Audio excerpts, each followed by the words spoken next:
Hi, my name is Stephanie Garcia, and I'm the commercial manager over here at Storm2 Singapore. I'm responsible for driving commercial strategy, right? Which for us includes having conversations about hiring and market trends that will add value to our clients. So today I'll be joined by Sophia Ng, who heads up risk and compliance over here at Storm2 Singapore. Sophia, can you tell us a little bit about yourself and what you do? Thanks, Steph. As you mentioned, I head the risk and compliance in the Singapore office for Storm 2. We are currently at a team of three. By next week it'll be a team of six, 5 to 6. So really exciting. And what type of roles do you focus on?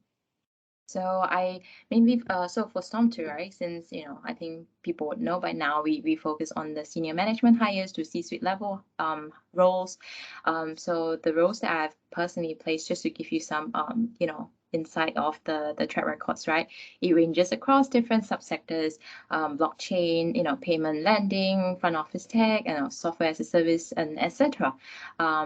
As for the role itself, just to name a few, for legal roles, for example, it's legal APAC, legal counsel, and then for compliance, roles like head of compliance, VP of compliance, VP of AML, and for risk management portion, I've made placements such as senior risk manager. So just to name a few. And what exactly is a risk and compliance function in a company, right? And how does it benefit the company?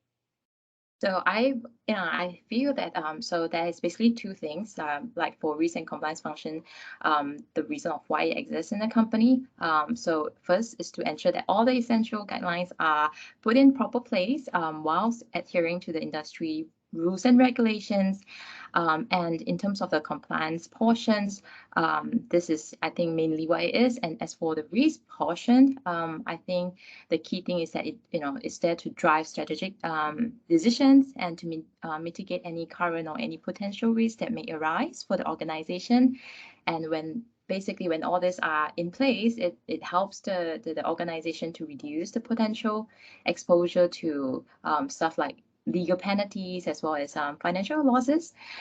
This at the same time allows the company to achieve the objectives and gain loyalty from and trust from their customers.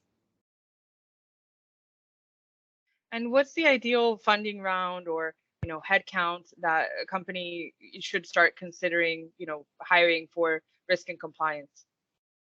I believe this recent compliance hire should be from the start. The hire should start from the first time, even if they're pre-seed, doesn't matter what kind of funding rounds they are at, because if we look across all funding stages, right, we already understand it's obvious that this team itself is the smallest in the entire organization. But it's I believe that if a company or an organization likes to advance along with the industry, then they should have a good risk management as well as compliance framework in place, and it can eventually strengthen. They can look to to make it even better as the company starts to scale up, but it has to be there. So there should be a higher risk and compliance headcount from the start. To just add on to this, we recently actually have like a white paper published by our team, right? So it actually share more about the ideal C-suite matrix across the different funding stages. I think even from in that white paper, when companies, even if they are in pre-seed, it should have at least 1 to 2 recent compliance employees, and it's understandable that even if the headcount is small, because some of them, the employees actually have they take on multiple hats, they have overlapping responsibilities, so it's understandable. This number can actually I believe it should double by the time they enter they are a Series A funded company where the headcount is around 60 to 70, and then as they continue to grow, the team size will eventually grow as well.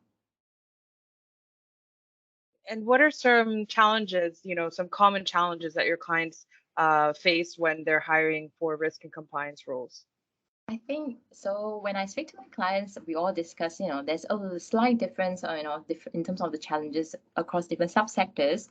But if I were to share just the common challenges that surface while we were having, talks and we were talking about the hiring strategies, things like that, it will be probably that there's first, which is that there is a limited fintech talent pool in APAC due to the strong demand.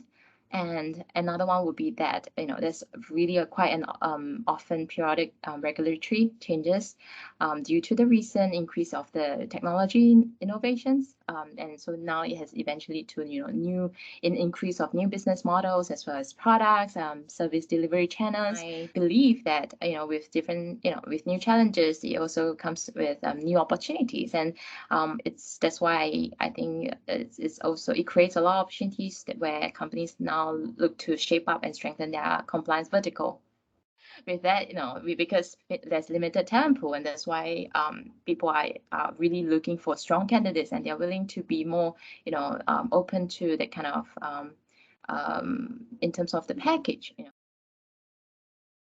Okay, and you mentioned, that there's limited talent, right? In the region, there's a limited talent pool, right? So what are the skill sets that, employers are, looking out for in risk and compliance hires?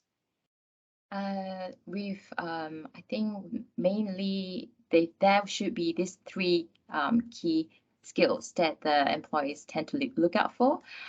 First would be the strong subject matter expertise, and as well as great communication skills, and lastly, the ability to anticipate the future regulatory trends. I think it's really important that for the employees themselves, within the recent compliance vertical to not just keep themselves updated and keep themselves abreast of the latest news and regulations, but that having that kind of critical thinking and then also be able to have that kind of foresight to identify and address risks that may arise, and which will significantly impact the company's success and competitive edge.